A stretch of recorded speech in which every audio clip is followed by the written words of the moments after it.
So this was a very unique opportunity for me, and in fact many people, or very few people, ever get this chance.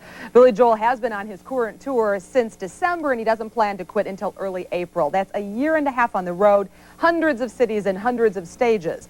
And it takes hundreds of people to perfect every performance. We begin our tour 5 days before the Giant Stadium concert as we go backstage, Billy Joel.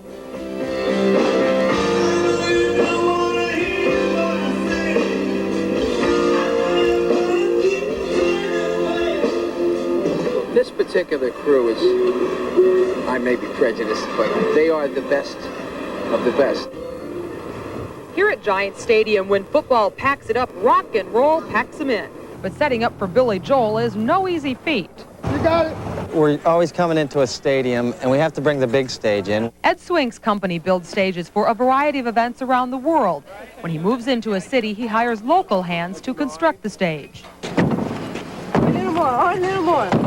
Billy Joel's stage is made up of 160 tons of steel. It takes the 50 men and women working here 4 long days to build the structure. When complete, this rock stage stands 62 feet high, 208 feet wide, and 96 feet deep. What's a New Jersey song? Life is crazy since I left New Jersey. Here's where the major rock action will be going on, right here. Here's a screen, here's a screen. Little runway here and a dance floor. We call this a screamer. What is that? Just a place for Billy to go out and scream. A pair of weekend concerts sold out within a day and a half, but sometimes last-minute tickets can become available. I can accommodate 8640. And that's how many you've got ordered. So you Okay, we'll have to get some more because there's going to be extra space. Giants. How about a Giant song? I don't know any Giant song. How about anything?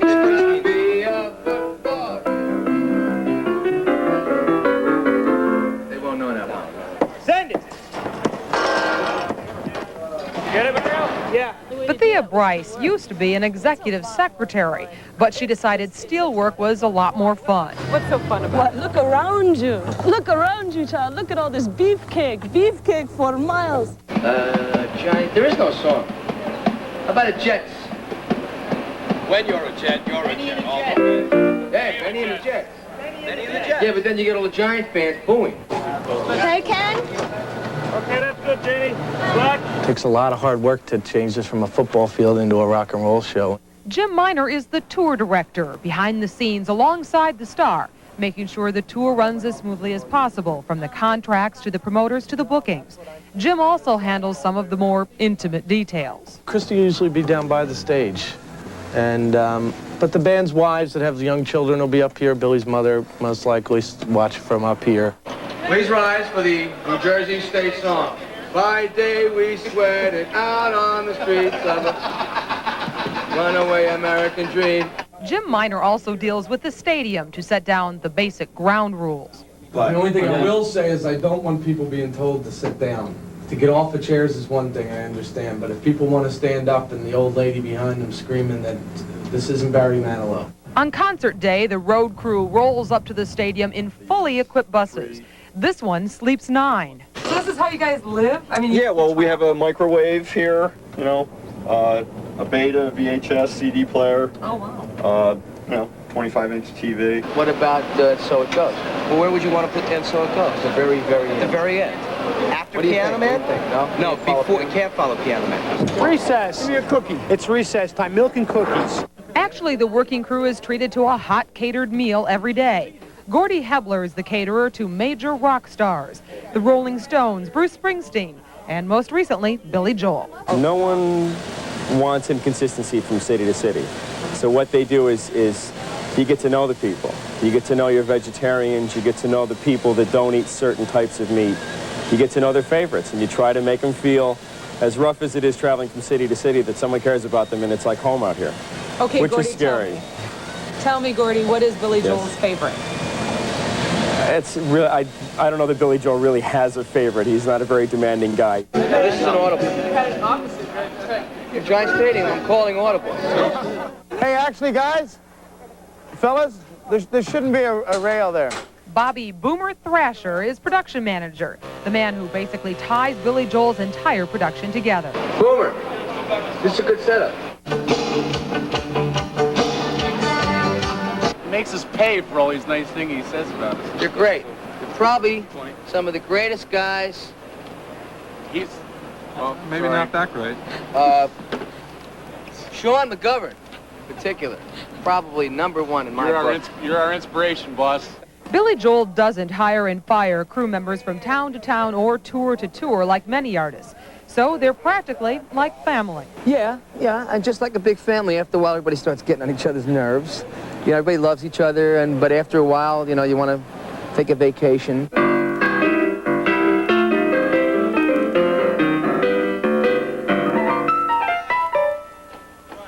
This is Steve Cohen. Well, how long you been with me now? 16 years.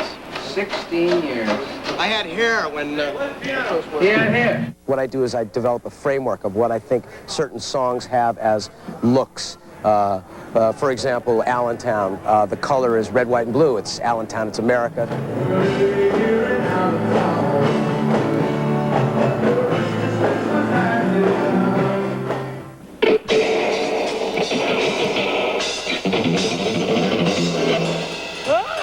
Ricky LaPointe, better known as Chainsaw, cares for all the guitars. Strings have to be changed.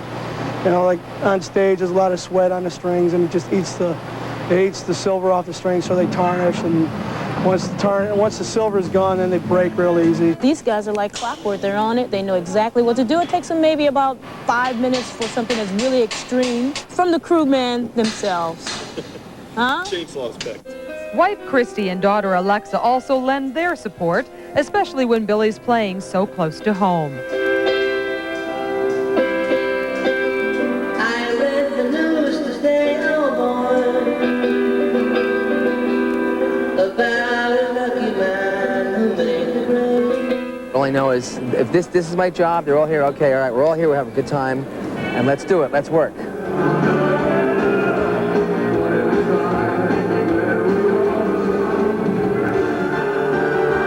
Tomorrow night, we'll give you a backstage pass to Billy Joel's concert. You'll see how the crew works. Check, 1, 2, 2. Yo, 1, 2, 2. Hey, hey. I think everybody's love deep down is doing a rock and roll concert. It's about a half hour before Billy Joel's giant stadium concert. The fans begin to fill the seats, and lighting designer Steve Cohen gives the spotlight operators their assignments. Spot 1, on Billy. Joe. I'll talk to them before and tell them basically what's going to go on, and then they wear headsets throughout the show, and I then call the rest of the cues. The technicians tune the instruments up to the last minute, even the drums. Heat and humidity changes the tuning all day long, just like with the guitars. As showtime nears, the lighting crew begins to panic. Explain for me what the problem is. Okay, we've got 2 spotlights up there, and they're tripping fuses at the moment. Showtime is like now. So every time you climb that ladder now, it's like pressure. The problem grew. Not only were the lights trouble, but the intercom system went down, cutting off ground to spotlight communication. The band waited. The crowd waited. And the production manager demanded answers. What are you doing? What's going on up there? Hey! What's going on down with the ladder? But the show must go on, and it did, minus a few lights. And when the piano man hit the stage, the fans didn't have a clue that anything was wrong.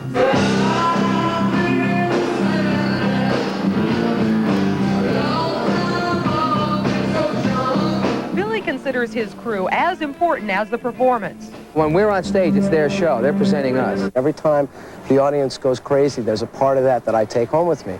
And there's no thrill like that. People wonder, how can you still get up for the show, But I do. Every night I really get excited. Some crew members do get a chance to perform on stage, singing the chorus to Goodnight Saigon.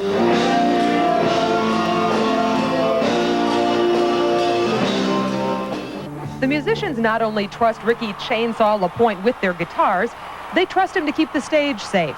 See, we have problems with beach balls getting thrown on stage, and I really don't like them a lot because they tend to knock guitars over and interfere with things. I depend on them a lot. I mean, you see all this stuff hanging here.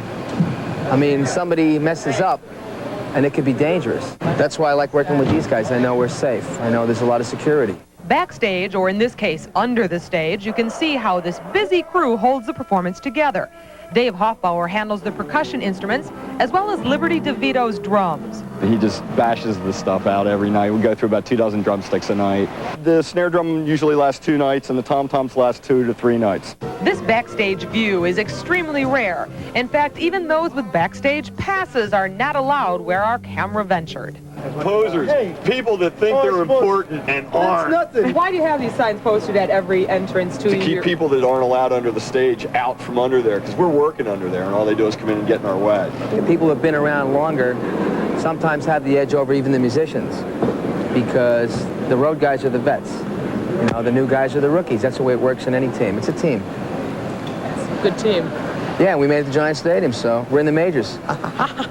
At times, Billy really puts his technicians to the test, like on the first day of this tour, when Billy broke nearly all the black keys off his piano.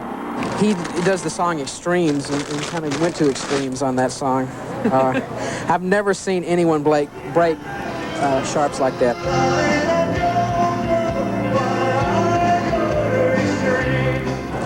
And I just had to hot foot out with the super glue during the show and hope that he didn't get on his fingers while he's playing. That would have been a nice effect, wouldn't it?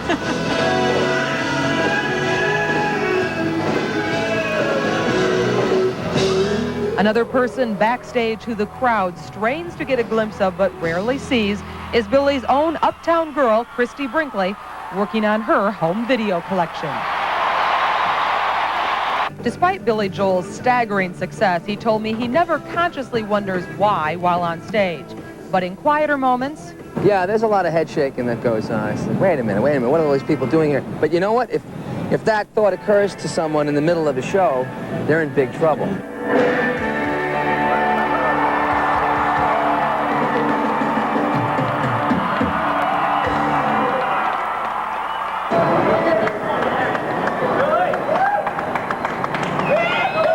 The concert over, Billy and the band take off. But the work's far from over for the crew. Before the fans have even left, the mad scramble to break down the stage begins. Number 15, unplug them and start rolling them up. Gonna put this steel in there. Carry 2 pieces at a time. Here's your replacement, quick. The local stagehands worked through the night alongside the band's crew. And by the following morning, traces of the concert had nearly disappeared. Slack! This stage, which took 4 days to set up, comes down in just 1 day. Meanwhile, another steel crew in another city is setting up yet another stage for Billy and his band. Trying to go home now. How about that? We've actually made a career out of this, haven't we? And what a career it's been. Billy and the band are now in Europe. They'll then head to the West Coast, fly off to Japan, Australia, New Zealand, and maybe Hawaii.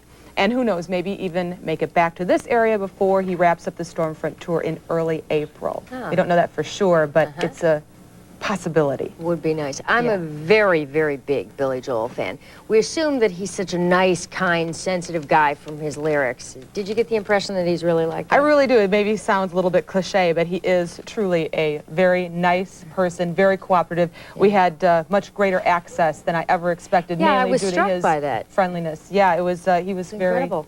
very nice.